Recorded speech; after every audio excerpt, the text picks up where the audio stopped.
আমার ছোট্ট নাচের স্কুলের সরস্বতী পুজো বলে কথা। এর আয়োজন কিন্তু বিশাল। চলে এসেছি কুমোরটুলিতে ঠাকুর আনতে। বেশিরভাগ সময় আমার ছাত্রীরাই সমস্ত কাজ করে বলতে পারো, তবে এই বছর ওদের মাধ্যমিক আর উচ্চ মাধ্যমিকের জন্য আমি একটু ওদের ছুটি দিলাম। চলে এসেছি বাড়িতে ঠাকুর নিয়ে, তারপরেই প্যান্ডেলের কাজগুলো শুরু করে দিলাম। তোরা কি কি বানিয়ে নিয়েছিস সেটা দেখা একটু সবাইকে। দেখো আমি এই চাঁদমালাটা বানিয়েছি। ঘোরা সবাইকে দেখা। ওয়াও! আর এটা ধূপদানি আর প্রদীপ বানিয়েছি। এটা ক্লে দিয়ে করেছিস? হ্যাঁ, বলে দিচ্ছি। Very good. তুই এখনো বাকি আছে তো ডেকোরেশন, কি করতে হবে এর মধ্যে? বাহ, এটা ভেরি পুরো গুড। পাখা করে বানিয়ে এখানে লাগিয়ে দেবো। ওকে, চল। আর বাকি সিঁড়িটা কি করছে দেখি। কতদূর বানাচ্ছি? এই যে আচ্ছা, আর ওদিকে তার একজন আঁকতে বসে গেছে, যে রেগুলার আঁকে। তার আঁকা শুরু হয়ে গেছে এখনো। এদিকে এইটা হাফ হয়েছে, ঠাকুরটাও রেডি করছে, দীপিকা করেছে। বাকিগুলো দেখাচ্ছি। দীপিকা সৃজিতা ওদেরও মাধ্যমিক পরীক্ষা, কিন্তু তবুও ভালোবাসার টানে ওরা চলে এসেছে। আর পুচকিগুলোও চলে এসেছে ওদের নাচের স্কুলকে সাজাবে বলে। ছোটদের এই আনন্দ আর হাতের কাজগুলো করে আনা দেখে আমার নিজেরই ছোটবেলার কথা মনে পড়ে যাচ্ছে। ঠিক এমনভাবে আমিও তো নাচের স্কুলে যেতাম আর এরকম করে সাজাতাম সবাই মিলে। এখনো অনেকটা কাজ বাকি রয়েছে, রাত্রির প্রায় 10টা বেজে গেছে। তাই ওদেরকে তড়িঘড়ি বললাম, এইবার তোরা বাড়ি যা, বাকিটুকু আমিই করে নিচ্ছি। এই করতে করতে ঠাকুরকে একটু সাজিয়ে গয়না পরিয়ে নিলাম। এরপরে বাকি রয়েছে আর একটা ছোট্ট কাজ, তাই ছাদটাকে পরিষ্কার করে নিয়ে বসে পড়লাম পেপার কাটতে। সাদা আর কালো পেপার দিয়ে দাবার ছকের মতো এই পেপারগুলোকে আটকে দেব, কারণ এটা আমি প্রত্যেকবারই করে থাকি। আমার খুব ট্র্যাডিশনাল সাজাতে ভালো লাগে। বাড়ির ঠাকুর দালানে যেমন সাদা কালো পাথরের মোজাইক করা থাকে, ওই রকমই ফিল আনার জন্য আমি এরকম ভাবেই সাজাই। হোক, সাজানো তো কমপ্লিট। তোমরা দেখে নাও কেমন হয়েছে সাজানো। আমি একা নয়, আমার ছাত্রীগুলো ছিল বলেই আজকে কিন্তু এই পুজোর সাজানোটা কমপ্লিট হলো। প্রথম পর্বে এইটুকুনি রইলো, ফিরে আসছি পুজোর পর্ব নিয়ে। আমার নাচের স্কুলে সরস্বতী পুজোর দ্বিতীয় পর্বে সবাইকে স্বাগত। তোমাদের তো আগের দিন দেখিয়ে দিলাম সুন্দর করে কেমন সাজিয়েছি। তোমরা জানিও তোমাদের কতটা ভালো লাগলো। পুজোর দিন সকালবেলা আমার ছাত্রছাত্রী এবং তাদের মায়েরা চলে এসেছে পুজোর জোগাড় করতে। আমিও তাদের সাথে একটু কাজ করতে শুরু করে দিলাম। বাজার হাট থেকে শুরু করে সব কিছুই ওরা না থাকলে আমি একা করে উঠতে পারতাম না। কার শাড়ি? তো শাড়ি চুম নেই, কোথায় পড়িস? না, খুব ভালো অসাধারণ হিন্দি বলি। পড়িস ঠিক আছে, শাড়ি মা পড়ায়নি।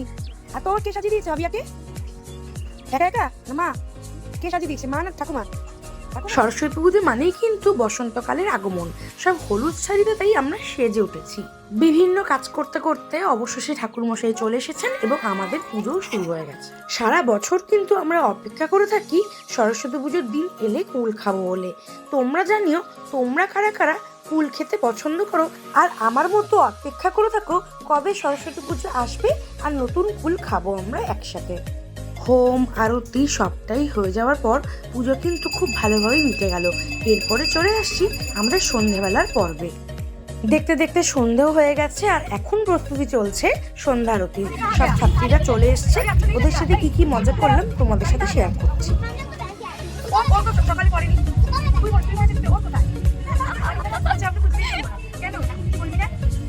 এদিকে তো ওরা সরস্বতী পুজো নাকি দুর্গা পুজো সেটাই গুলিয়ে ফেলেছে, দেখতে থাকো। আর 4 দিন দুর্গা পূজা, তো 4 দিন আজ দুর্গা পুজো অবস্থা দেখো, আজকে নাকি দুর্গা পুজো ওদের বক্তব্য। আর এটা দুর্গা ঠাকুর। পুচকিরা আবার সবাই সেজে গুজে চলে এসছে। সকালবেলা একরকম আর সন্ধ্যেবেলা আর একরকম সাজ ওদের। দেখতে দেখতে সন্ধ্যা আরতিও হয়ে গেল। এরপরেই আমরা ঠাকুরের সামনে নৃত্য অঞ্জলি দিই। প্রত্যেকেই একে একে ঠাকুরের সামনে নৃত্য অর্পণ করছি। সারা বছর যা নাচ করি সেটাই আমার ছোট্ট অনুষ্ঠানের মধ্যে দেখানোর চেষ্টা করেছি। কোথায় চলে এসছে তোর? আচ্ছা ঠিক আছে, নমস্কারটা দেখাও, আগে করে নাও দেখি। তারপরে এরম ছিল, তারপরে হাত খুলে বন্ধ ঘোষ। হ্যাঁ, তারপরে সরস্বতী পুজোর দিন সন্ধ্যেবেলাটা এইভাবেই হই হই করতে করতে নাচের মাধ্যমেই আমাদের কেটে যায়। সরস্বতী বন্দনা দিয়ে শুরু হয়েছিল আমাদের এই নাচের অনুষ্ঠান। আর তারপরে একে একে সবাই সবার মতো করে নাচ শুরু করলো। ঠাকুরের সামনে এই নৃত্যাঞ্জলি অর্পণ করতে পেরে ওরাও খুব খুশি। আর আমি বা বাদ যাই কেন, সবার রিকোয়েস্টে শেষে উঠে পড়লাম আমিও একটা নাচ করতে। কোনো প্রিপারেশন ছাড়াই আমি সরস্বতী ঠাকুরের ওপরই আর একটা নাচ করলাম। জানি না ঠিক কেমন হয়েছে, অল্প বিস্তরই তোমাদের দেখালাম। আজকের পরও এখানে শেষ করছি, ফিরে আসবো পরের পর্ব।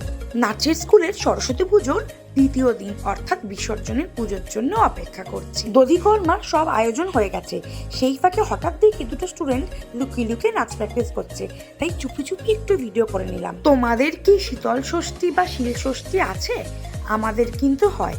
বসন্ত পঞ্চমীর দিন রাত্রে রান্না করা হয় এবং খাওয়া হয় ষষ্ঠীর দিন দুপুরে। আগের দিন রাত্রে শিলনোড়াকে হলুদ জলে স্নান করিয়ে গামছা চাপা দিয়ে রাখা হয় এবং পরের দিনকে মায়েরা এই ব্রত পালন করে। এই দিন শিল পুজো করা হয়, অর্থাৎ সেদিনকে বাড়িতে কোনো রান্না হয় না। এই ষষ্ঠীর ব্রত সন্তানের শুভকামনায় পালন করা হয়। আমাদের এদেশীয়দের বাংলার ঘরে ঘরে গোটা সেদ্ধ হয়ে থাকে, অর্থাৎ মাসকলাই ডালের সাথে গোটা বেগুন, গোটা শিম, গোটা কড়াইশুঁটি, বিভিন্ন রকমের গোটা সবজি সব রকম সেদ্ধ করে খাওয়ার প্রচলন রয়েছে। সজনে ফুলও কিন্তু রান্না করে খাওয়া হয়, আমার কিন্তু বেশ ভালো লাগে। এই দেখো, কথা বলতে বলতে এদিকে পুজো তো হয়েই গেল, মায়ের ঘটে সুতো কাটাও হয়ে গেছে। দেখতে দেখতে সন্ধেও নেমে সবাই ঠাকুরকে প্রণাম করে আমরা কয়েকজন মিলে বরণ করে নিলাম। মায়ের বিসর্জনের সময় হয়ে এসেছে। আমাদের বরণের সাথে সাথে ওরাও কিন্তু মাকে বরণ করে নিল। মিষ্টি, জল, পান সমস্তই মাকে ভালোবেসে খাওয়াচ্ছে। আর হ্যাঁ, কানে কানে কিন্তু সবাই বলছে, আসছে বছর আবার এসো মা। ওদের আনন্দের জন্যই তো পুজোর এই আয়োজন করা।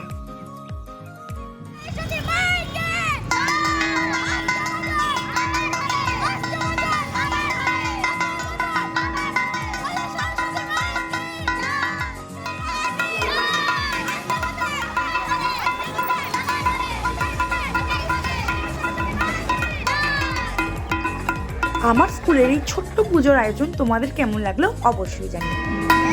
আসছে বছর আবার হবে।